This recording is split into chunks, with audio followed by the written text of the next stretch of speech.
Welcome to the Insiders. Sunday night, back to old school podcast, Matty. When we started this shenanigans, we always used to do a Sunday night. Remember?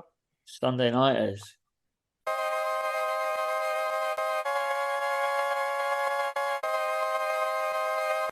OG on the original program. Yeah, OP. So, what's going on in the world of surfing, Matt? What's one topic? By the way, listeners, Matt's slowly but surely got used to my horizontal brain system, which struggles to stay on one subject. So he made me write. So we wrote some stuff down, like if we were back in grade 7. We've got a list, but I'm going to throw in an 8 ball. What's jumping out at you? Jumping out of me, I'd say two things really. Two things. One very, very recent, which is that Laurie Phipps is world champion, and she was on the poddy. I think she's in Huntington in America. I think that's where it was, and world champ. So that is pretty unreal, isn't it? So sick. And that wasn't on the list, but I guess the number one thing for me this week, and it's like a real controversial topic, is the release of Kelly's pool. Of that. Oh, well, we can start there.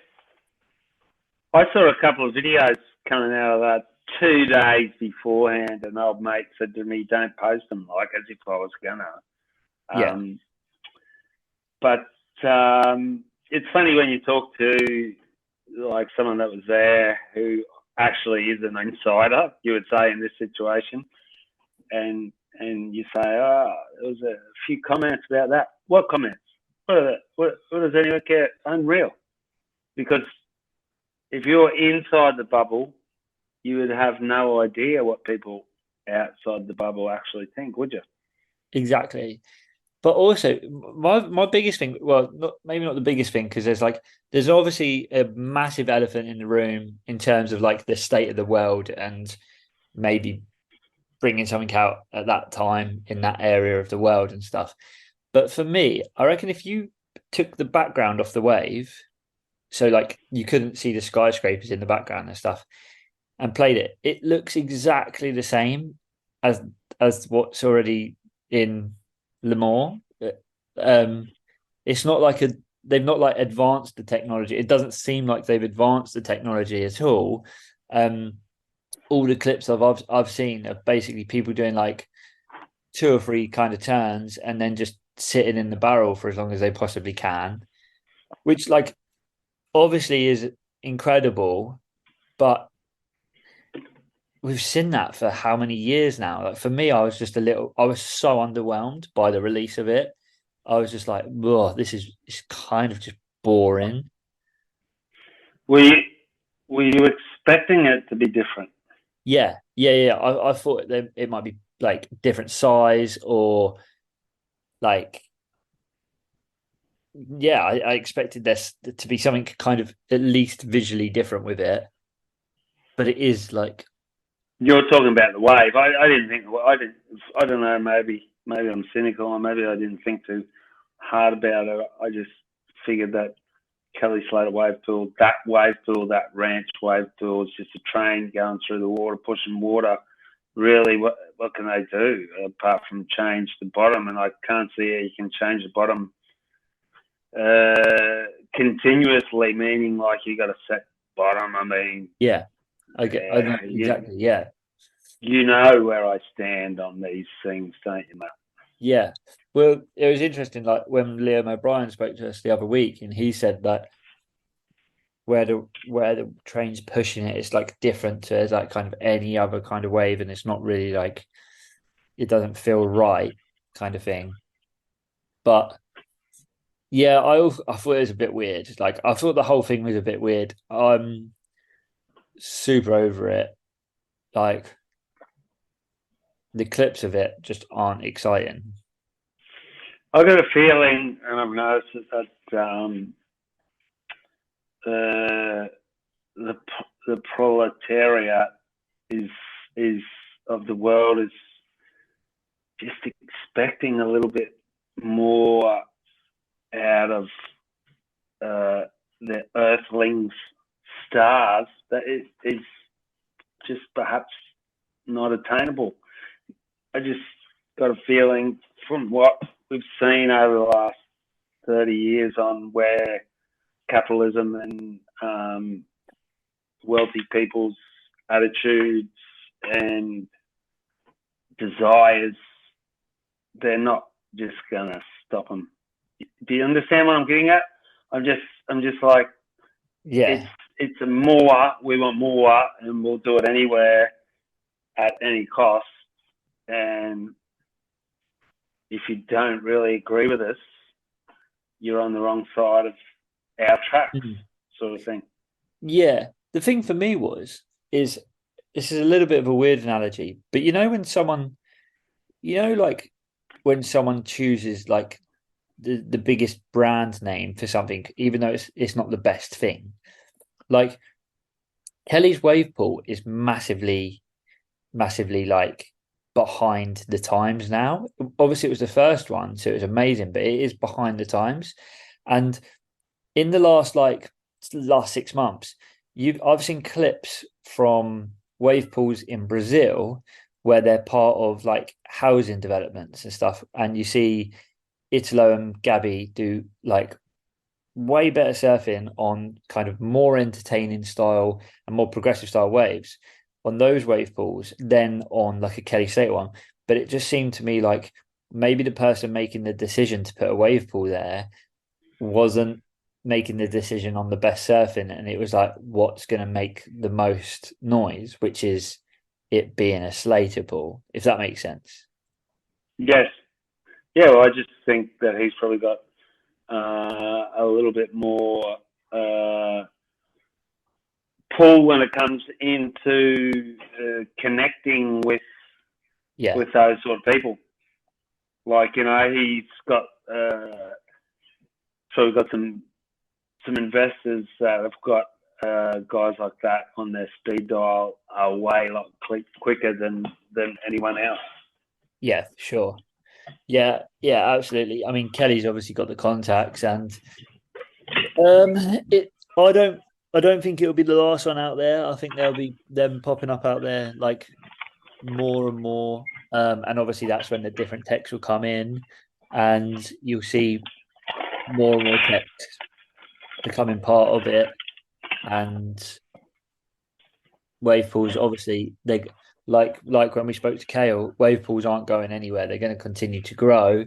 Who's your market out there? You reckon a whole bunch of expats and people that are going to try it out? I'm sure. Like if you're making the money there, like Abu Dhabi, they're next to the Emirates as well. It's all quite close. Mm. You got to think. You got to think. So I don't know if sellout is the word, but like how many people can you fit in there in a day? Yeah, well, like how many people are working there?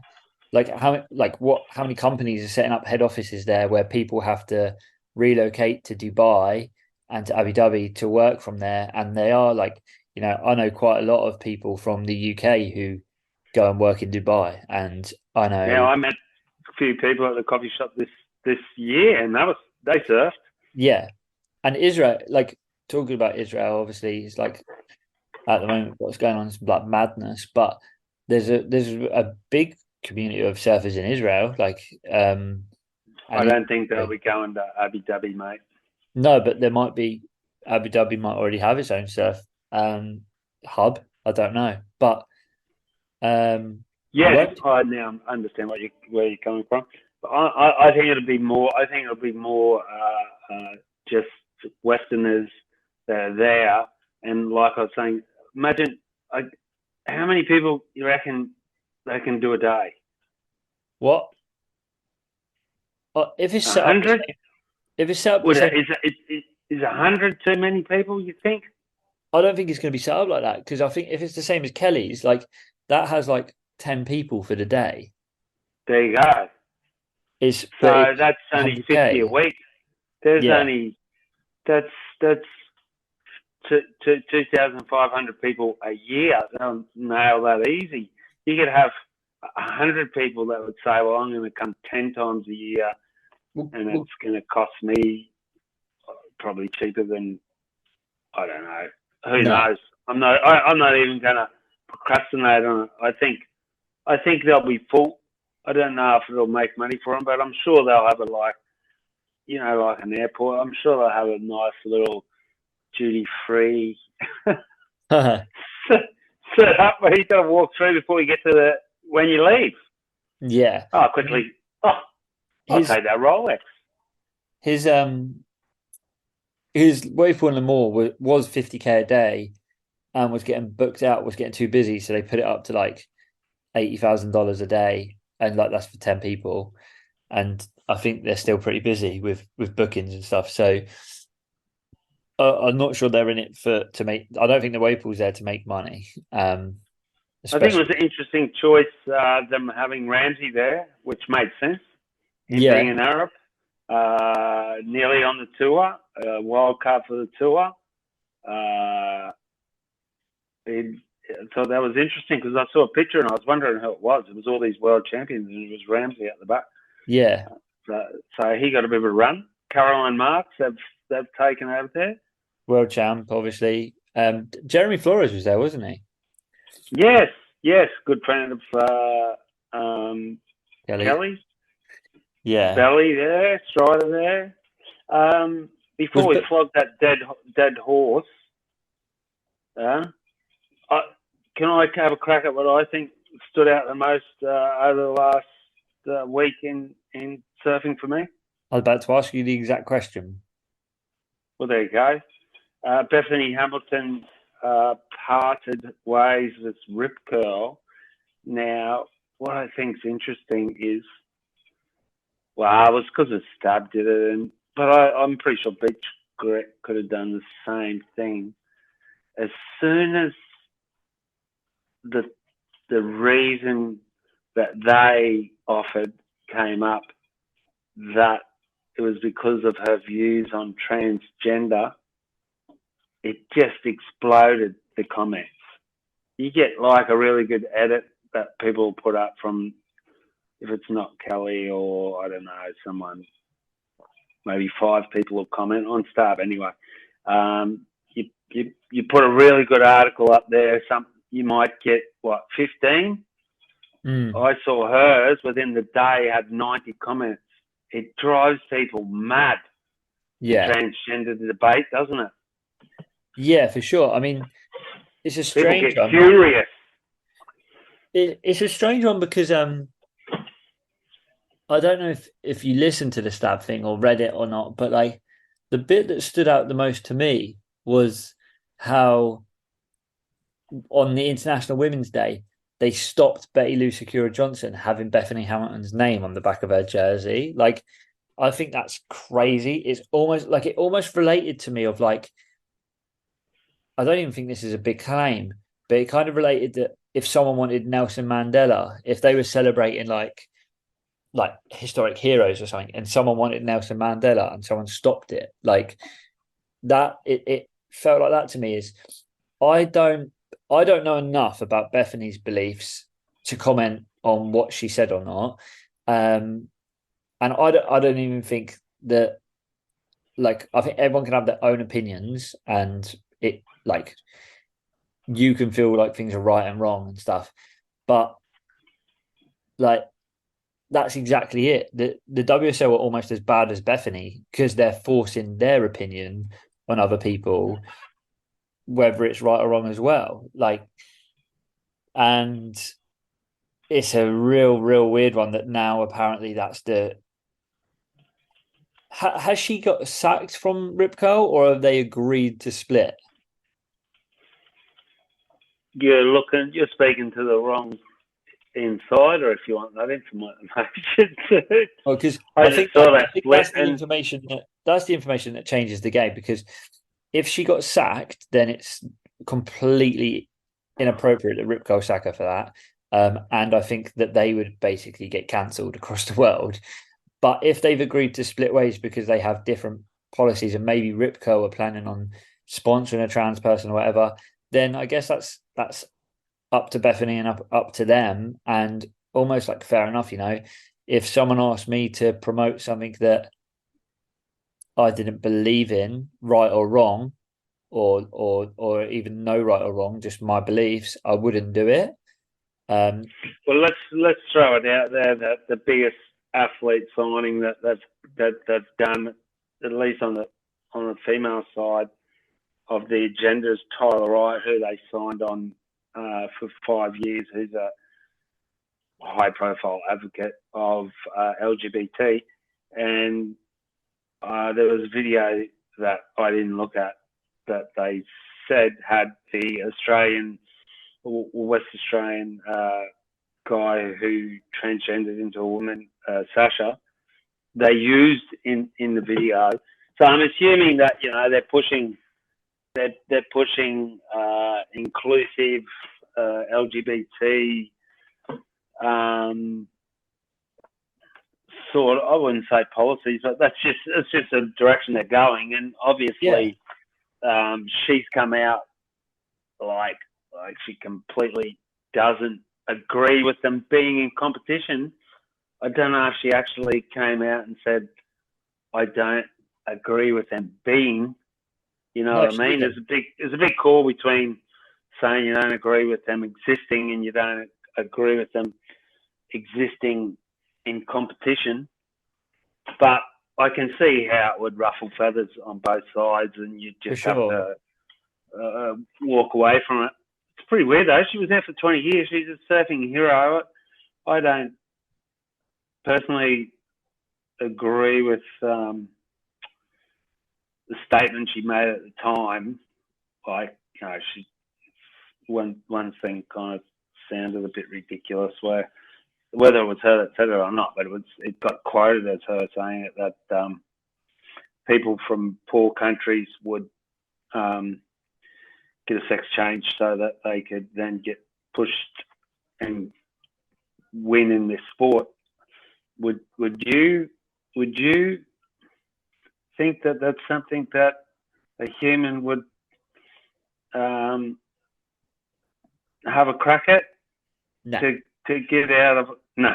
It's very simple actually. It's a massive call, man. Is it? Like the transgender thing is like that doesn't actually work, because if you actually look at it, and I don't have, like I said, I don't have like the world's most like knowledgeable amount of information on it or anything like that at all. But otherwise you wouldn't be on this podcast with me.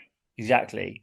But the number of transgendered men to women and women to men is proportionally a lot higher in wealthier countries, because those countries have the ability, like the people have the freedom and the ability to go and get the treatment and the procedures that are necessary. So whoever said that, whether it's Bethany or whoever it is, must have been completely reactional and not actually like off the cuff, because like we're just not thinking it through. Yeah, because like no disrespect, but like someone in a third world country, like they, like if they want that and if they feel that way about being trans, then like unfortunately I wish they had the right to get the fair treatment that everyone gets across the world, but simply they don't. And that's the same as I get better treatment if I've got a broken arm than if I went and broke my own arm in Morocco. I would get worse treatment in Morocco because it's a less developed country than England. Like, here's one for you, Matt. Not only would a kid from the outback of Sumatra struggle to get the treatment to do that, number two, he's got to be able to afford a whole lot of brand new surfboards as well to get better at surfing along the time. Yeah, as we're going along, don't you think? But it's already turned into a rich kid sport, full stop. Yeah. And also, and thirdly on that, he would have to try and tell people, like, there in certain parts of the world, this is still like what probably like in Hawaii, especially, or not especially, but in Hawaii, like Bethany's kind of like highlighted it in the world. In certain parts of the world, it's probably way more heavily stigmatized than it is in England and in France and in developed countries, because it used to be. You look at like it's a sick world. If you look at even in our countries, it's still it's madness that it was literally what like 60 years ago in England that basically the guy who stopped World War II, Alan Turing, who was gay, was forced to take medication, which then killed him, but essentially to try and make him ungay. yeah, like what is the planet's weird, and that was 60 years ago. Things don't change that quickly, so it's a weird yeah. Originally, when I brought this up, but you see, like at least with fortunately for us and our listeners, but or not maybe fortunate for our listeners, we're on a similar side of the fence on this one. But like I had dinner and with a highly intelligent female and highly intelligent male as a colleague, and they both had different views on it. They didn't get into fights or anything, but like one was completely on one side of the fence. The other was like, yeah, I really agree with them, but I just don't see it in competition. I just don't see it as equal. And like, there was no argument, but like you cannot really change people's minds, can you? I wonder. This is one sort of thing that people sort of seem pretty fixed. If you think one thing, it's pretty hard. Oh yeah, okay, that was a good point. I agree with you. It's not happening.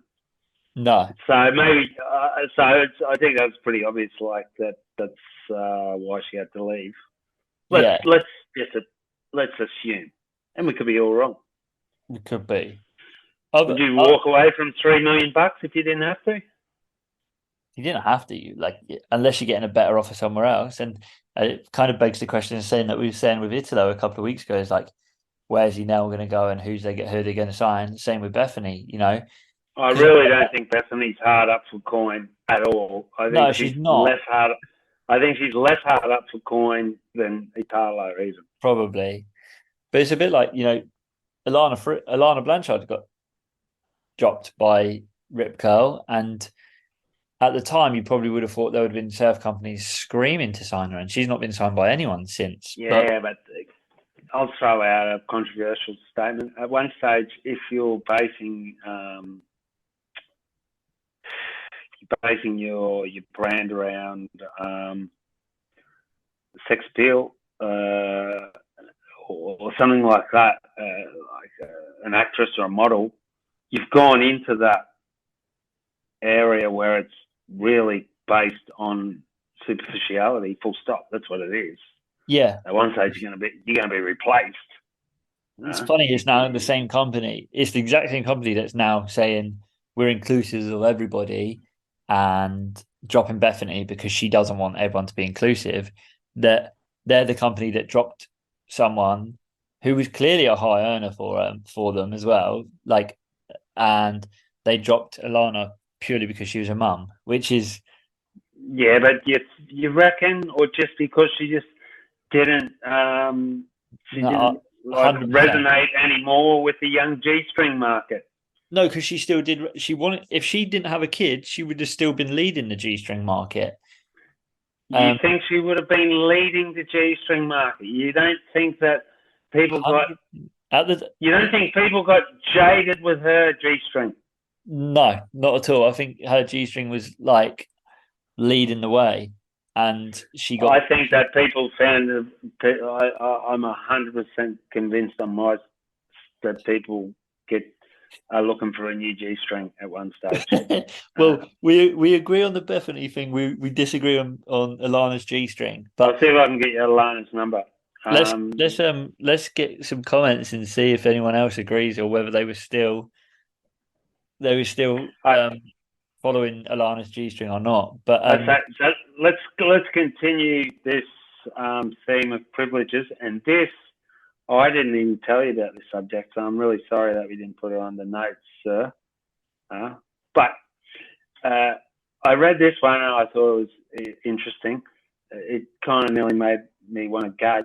That Kalohe had a tiny little bit of a, I wouldn't say a whinge, if I read and understood correctly, to the general manager of SAB, hey, that he wanted them to get behind his new video, and maybe they should get behind their video a little bit more, give this 2% movement a little bit more push. And I was thinking to myself, how much push do they have to have? Like, if I had €1 for every time the WSL or STAB bring up the word 2%, I could buy a new house. I could walk out, I'd buy a house next door. They never stop talking about them. How about they give push to all the thousands of other people out there in the surf market? Interesting you read it like that, because I think I did read the same article, and I kind of saw it as the opposite, like STAB basically. You want me to go back and read it out to you verbatim? No, because I just saw it as like STAB basically said to Kalohe, look, we'll do a story with you and stuff if you give us some juicy information. And it was almost like Kalohe was like selling some information and selling his kind of candid approaches. And as soon as I knew that then STAB basically had agreed it prior to having a conversation with him, then that's not candid. That's a planned response that he's then going to give information that he's okay to give. So it kind of made me just think to myself, well, again, it's not authentic, and it's not like, I don't know. No, he rang Sam McIntosh up and said, how come you're not going to, can you guys give my new video a push? What do we have to do to get a little bit of push out of you guys? Because he's under the impression that he's supporting the marketing of young surfers on his own shoulders, because he's doing a couple of videos and what have not. And here's one for you. For some reason, all these people I've found to be a little bit confused that the surf industry is dying and there's not enough support and blah, blah, blah, blah, blah, where in reality, more people in the world at the moment are living off surfing than there ever has been, ever. The sport's exploding. I'm telling you, go down to the beach, and yesterday it was 100 people, where like the same session 15 years ago we would have been 5 or 10. It's just that the cake's being spread out to more people, so more people are getting a bite of the cake instead of before. Who was getting a bite of the cake? Executives and a small elite of pro riders that honestly these days the general surfing public and people that want to try surfing don't care one bit about. No. And they're not doing anything to help themselves, because the market that their actual product with this little core high-end surf pro and comp, this isn't interesting anymore, is it? Or no, it is to people like me and you, or people that are really in it, but not for the general public. But it doesn't mean the surf industry's dying. There's tons of people now working because of surfing. Tons. Definitely. And like, you also think that, I mean, on two like replies to what you just said, I completely agree. And I think you look at people like Kale, and you look at people who are smart, and they're making a very good living off of surfing, and they're trailblazing their own way of doing so. And the people that are kind of thinking that mentality of the surf industry's dying, what's happening, they're the people that are trying to make a living the same way they were 20 years ago, but the world has changed, and the world has changed, and the surf world has changed. But here's another point I'm trying to make, mate. It's not just about people making a good living. There's people out there making a living. Huh? Yeah. You don't have to be making a good living. You know, like I was packing shelves at Maroochydore in the Big Fresh when I was 22 or 23 when I quit uni, and I was making a living, just paying the rent, living in the Penance Caravan, going surfing, whatever. And these days you got a surf instructor who can work 4 or 5 months of the year, and then he can go somewhere else in the world, make 4 or 5 months of the year. There's tons of small brands everywhere. Tons. Absolutely. If I had a toenail for every surf cafe in the world that are making a living off people going surfing and being hungry and coming in, I'd have a big bag of toenails, man. I'm telling you. Oh, I completely agree. I mean, at some points, there's some parts of me that respect it, and there's some parts of me that I see it, and it will say like surf cafe, or it will say like cafe. I'm not saying it's right or wrong. I'm just saying the industry is still booming, and that there's a couple of young spono kids that all of a sudden aren't getting $100,000 contract anymore. I really don't care one bit. Yeah, me too. I completely agree as well. I also, back to your original statement, but talking about that, the 2% mentions on Stab, WSL, and similar things is way over the top in my opinion as well. So I do agree with you. Another controversial topic for us to talk about, and this is going to sound a bit shitty, so sorry, but so this week Laura Enever got the world record for the wave that she paddled at, I believe it was Himalayas, but a wave in Hawaii anyway, and it was the world record for the biggest paddled wave by a female. And I don't think it's a make. And nor does Albie Leia. No, it's not a make, really, isn't it? It was great. It was a great effort. It was the gung ho. She had a crack at it. She got to the bottom. What do you call it, a make? Actually pulling off the bottom turn and then having to go straight, still a make, isn't it? Yeah, she didn't ride out of the wave, but she didn't ever look like she was in control of the surfboard at the end, at the bottom. Yeah, or at any point, even like she gets to her feet, but it doesn't look like she's in control, or like, I wouldn't say she's riding the wave as such. It kind of, to me, looked like the equivalent of like saying if you park your car in a spot, but you park it and you smash your car up, hitting loads of other cars and stuff, but your car's in the spot. Yes, technically it's parked, but it's not right, if that makes sense. Not right for the other cars that you've hooked into, is it? No, and so like, not taking anything away from Laura, like I think it's amazing that she paddled into that wave, and I'm sure she will probably go bigger this winter, maybe, I don't know, but I'm not really a big fan of the Guinness Book of Records. No, I mean, so I'm really struggling to get invested in this whole.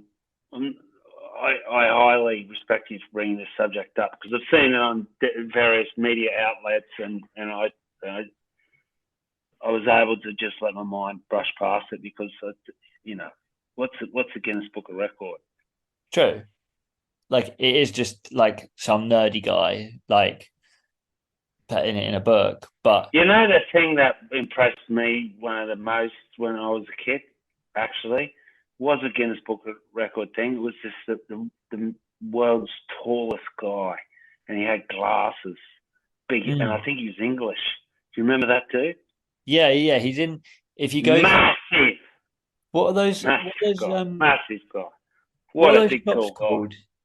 They've got a few around the world, and they're like, there's one in Amsterdam, and there's a couple in Australia where they're like, they're like the wonders of the world, and they've got like a statue of the tallest guy in the world, and you can stand next to him and see how big he is. And like, oh, I've forgotten what they're called now. Yeah, I know what you mean. Um, Ripley's or something? that's it. Yeah, that's exactly it. Oh, Ripley sometimes I can remember anything. pulled out of the That dude bag. was huge. So he won it, and he was tall. He He wasn't was, wearing high heels. yeah. But yeah, I just Uh, thought I'd mention Laura's wave. Like, I don't think it's a make, so she should go and do it again and make it. Basically, but and she she probably will. hope so. Let's talk Which about let's talk about makes in big waves, because once again you're sending it, and I'm seeing, like, you sent me some photos again of Lemoore, and like, that's a big wave. that was a good one. But what's interesting, and I really struggled with this afternoon briefly before I went out and cleaned the garden and repainted the kitchen ceiling, which had like moldy black bits that have been there for over a year. It's amazing how lazy you can be in your own house.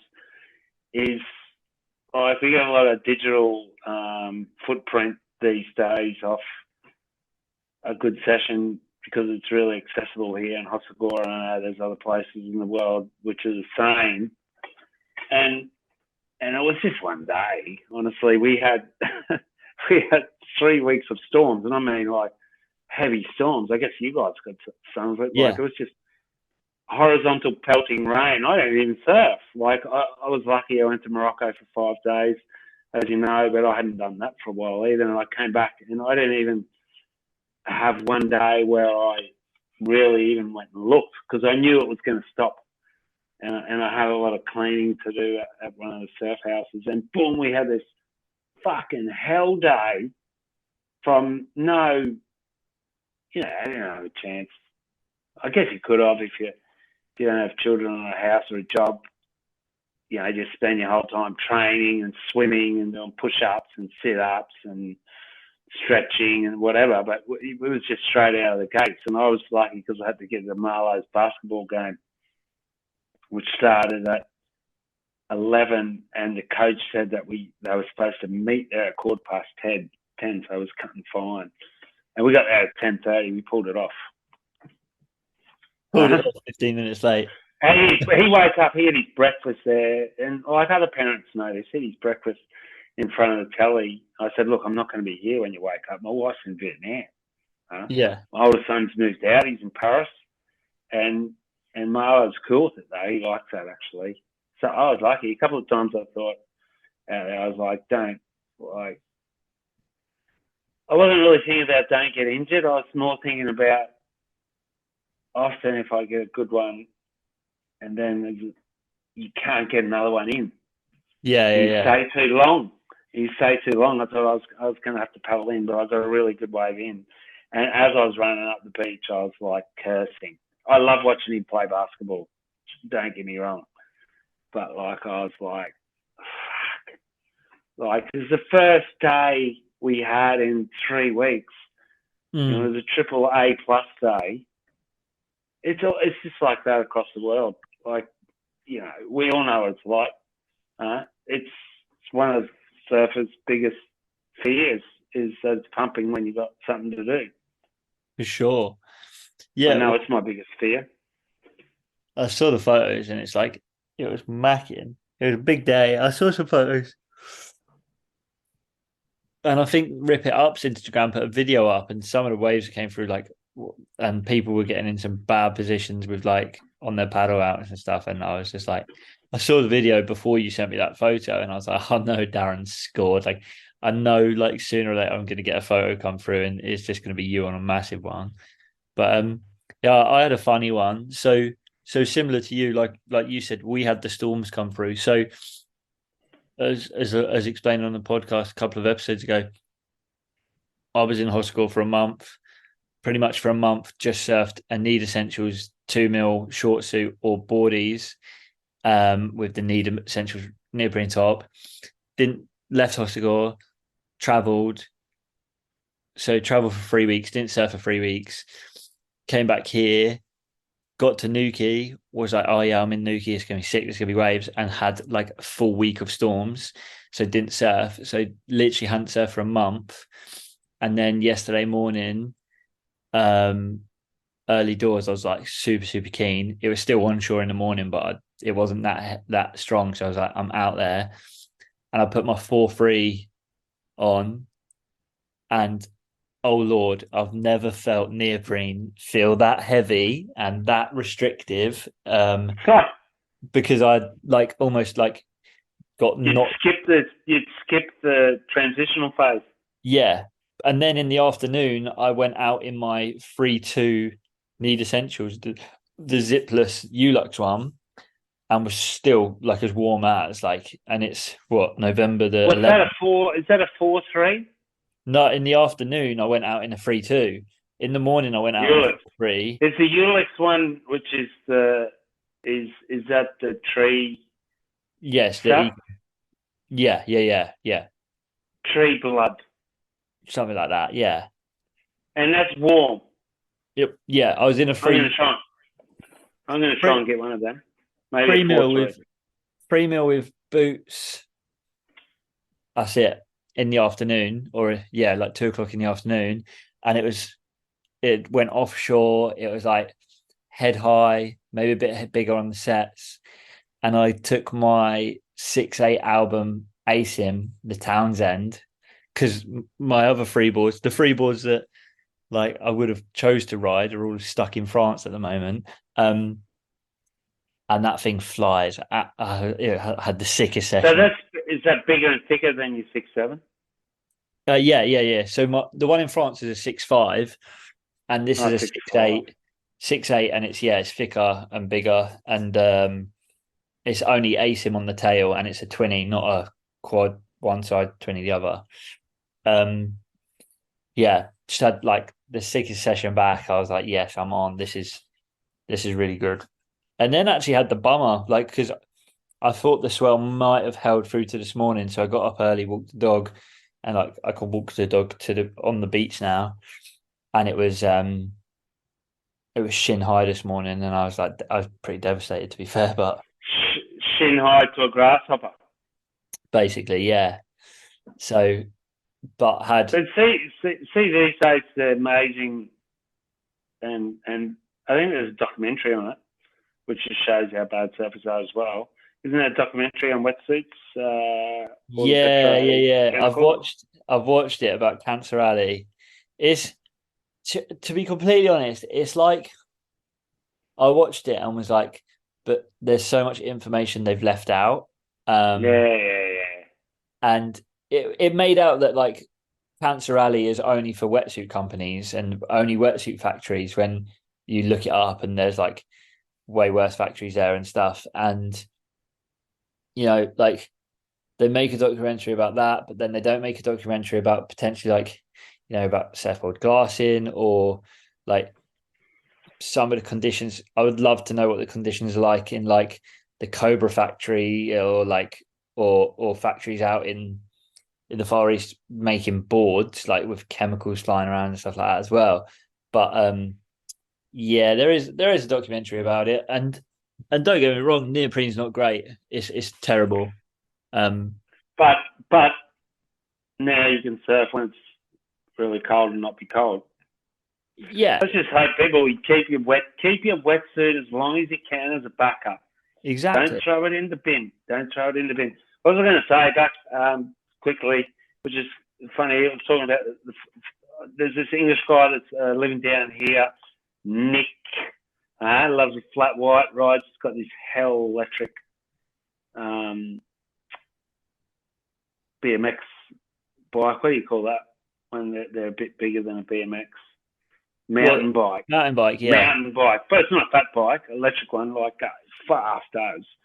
And anyway, we've been talking about he's fully into photography, and he just did this shot that we can run it. We can run it on this post of Joanne Duru in like I'd be calling it a 12-footer. But it's really round. I was gonna say It was, it's 12 foot by 12 foot. You could drive a yeah, car through it. that's round. That was round. That was a step off with Mark Lackamar driving him. They're best Oh, I was mates. gonna ask that.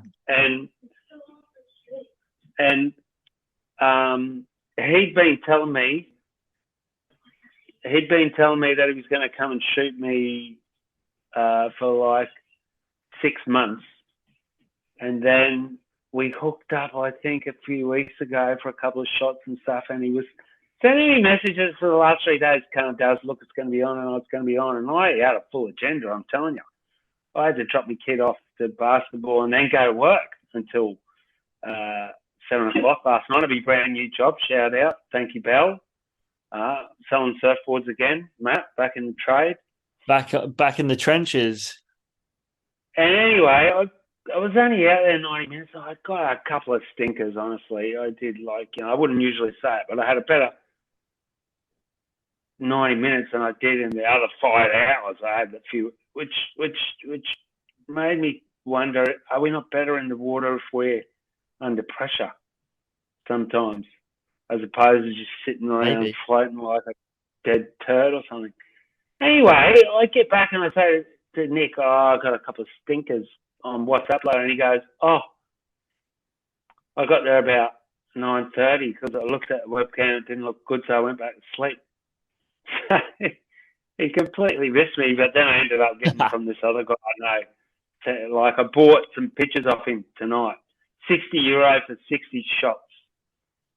Jeez. You got to support these guys, don't you? Yeah. Who doesn't like looking at themselves? Honestly, people there listening, everyone likes looking at themselves in a surf. I mean, you don't have to share it with everyone in the world. I'm starting to think it sucks that as well. Because if you don't share it, does it mean you didn't surf? No, it's not the gym culture, but it's like the Wavepool. When you go to the Wavepool and you get pictures of it, and I see the pictures of me, and I look at the pictures of me, but I don't post them. I can't bring myself to press that post button, especially in a Wavepool wave. It's just like it feels just so dirty. But if you're getting waves like you're getting, for sure post it, because like I'm over 50, man. That's my new rule.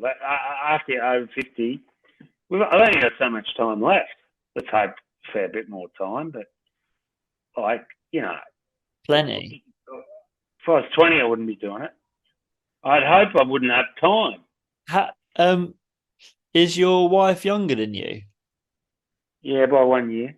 Oh, okay. Well, a wise man once said to me, "You're only as old as the girl you're touching." So, yeah, it's a different way to say that, but yes.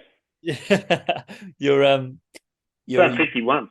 You're a year younger, yeah. I'm 50. I'm 50, not 51 yet. I wasn't going to publicise how old she was, but I was injured at 33 to 36. Went through 2 operations and a bad back injury. You just go through different phases in your life where sure when you've got more time and you have children. A lot of people will notice, and maybe hopefully for you, or hopefully not. Everyone's got their own choice. Never talk about that sort of stuff to people. But if you do have children, there's minimum 10 years of your life where you're not available, I'm telling you. And if you're surfing, no one's getting a picture of you, because by the time you've got there, it's when it's the wind swung. Yeah. Well, we're going to have we're going to have a couple of guests come on over the next couple of weeks. So hopefully the next potty you listen to, I've got a really interesting guy lined up. Let's hope that I can hook it up. And apart from that, my biggest, I had a do and a don't. My don't is don't squeeze your blackheads. Especially if it's on the front half of your body, because if you're going to surf, you just rub against them, and it's just something you don't want to do. You infect them. You shouldn't be getting blackheads when you're 50. I'm telling you. Solid advice. And what should do? My do is fucking nail any swell you can. Solid. I got to do and don't because I always find do's and Don't don'ts. sleep in. I always find do's and don'ts easier when you've had like a surf or two, like the day before or whatever, because you see people do things and you're like, "What are you doing?" But so I my do my do and don't are both wetsuit related. Actually, you could combine them because I met this real nice guy yesterday, really chatty, and actually his energy in the lineup was really really cool. Like he was friendly to everyone. He was calling other people into the wave. There was a guy out who wasn't really confident, and the waves were getting bigger and bigger. And this you could tell this guy was kind of sketching out. And this guy paddled over to him and was like helping him and being really really nice. But his wetsuit offended me, right? Because actually his whole get up offended me. This is actually bad. He had a wetsuit with holes in it, hooded wetsuit, but it had like a hole in the armpit, a hole in like near the top of the shoulder, and he was freezing, no doubt, obviously. And his board had a full-on crease along the deck, like probably half an inch all the way across. And The guy might be poor. No, he was like telling BMW. me it's his favorite board, but he's just riding it until it dies. And it was still catching waves on it and stuff. And he said his wetsuit, he was like, his other ones were wet, so he put a dry one on, but it was like his backup one, and it had holes in it. And it just made me think, like, when I got back home after both my surfs, because I do this anyway, like I washed my wetsuit out and like I dry my board off and like I put it away straight away, put it in a board bag and stuff. And I was like, I'm always just going to make this stuff last as long as possible but in the best condition possible, because I couldn't imagine surfing and my board having a massive crease across the middle or like holes in my wetsuit and being that cold. And it made me think like, that's something I never want to do. So when it just takes a simple rinse, you got to rinse your wetties when you get home, inside and out, and hang them up so they go dry. Exactly. Because otherwise, you're just asking yourself to have to buy one the next year anyway. Yeah, and or like when it's pumping and you're like really excited, but you got to put on a wetsuit. It's not very nice in the cold winter in England. I could tell you that much for free. Yeah. Hey, well, I've got one more, and it's not even a do or a don't, but I just like to know from our listeners, or I didn't even care if you tell me, but I'm hopefully imagining this. Is it just me?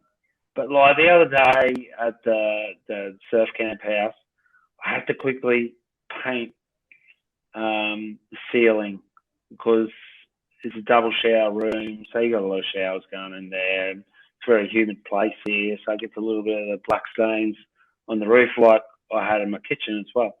And so I've got my paint, I put my sheet out, I've got my paint tin of paint. Yeah. Got my little mini roller thing, and I had to cut down.